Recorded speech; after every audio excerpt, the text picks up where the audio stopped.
લીંબાયતમાં વર્ષો જૂના કારખાનાના બે એકાઉન્ટન્ટ માલિક સાથે કરી ગદ્દારી. યશ વિવિંગના કારખાનામાંથી 1.37 કરોડનું કાપડ બારોબાર વેચી માર્યું હતું. માલિકે ઉઘરાણી કરતા ઝેરી દવા પી આપઘાતની ચીમકી ઉચ્ચારી. પોલીસ કેસમાં ફસાવી દેવાની આપી ધમકી. એક એકાઉન્ટન્ટ 17 વર્ષથી તો બીજો 9 વર્ષથી નોકરી કરતો હતો. માલિકે બંને વિરુદ્ધ લીંબાયત મથકે નોંધાવી પોલીસ ફરિયાદ. પોલીસે બંને એકાઉન્ટન્ટની ધરપકડ કરી. જી સાહેબ, કે ડિજિટલ એરેસ્ટ કરીને પૈસા પરાવવા કેટલા પૈસા પરાવ્યા હતા અને કઈ રીતના આરોપી ધરપકડ કરવામાં આવી?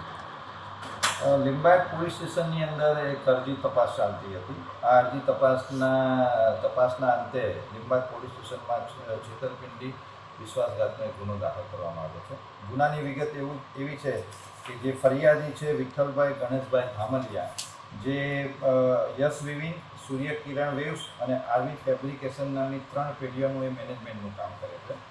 આ ત્રણેય કંપનીઓની અંદર નિમેશ કુમાર પ્રવીણચંદ્ર મહેસુરિયા અને અતુલ રાકેશભાઈ ચોરસિયા બંને એકાઉન્ટન્ટ તરીકે નોકરી કરતા હતા.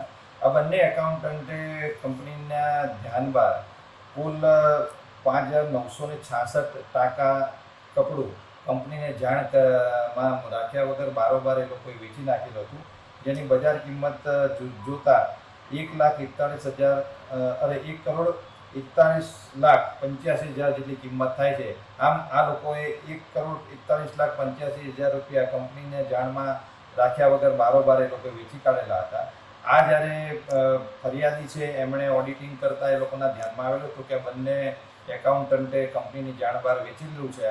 તો એમને પૂછપરછ કરતા તેઓ પોતાનો ગુનો કબૂલ્યો અને એમને 4,10,000 રૂપિયા પરત આપેલા હતા અને લખાણ આપેલું હતું કે બાકીના પૈસા અમે એમને પરત કરવામાં આવશે. પરંતુ અવારનવાર માગણી કરવા છતાં તેઓએ પૈસા પરત નહીં કરતા ફરિયાદીની ફરિયાદને આધારે બંને આરોપીને વિરુદ્ધમાં ગુનો દાખલ કરી કાયદેસરની કાર્યવાહી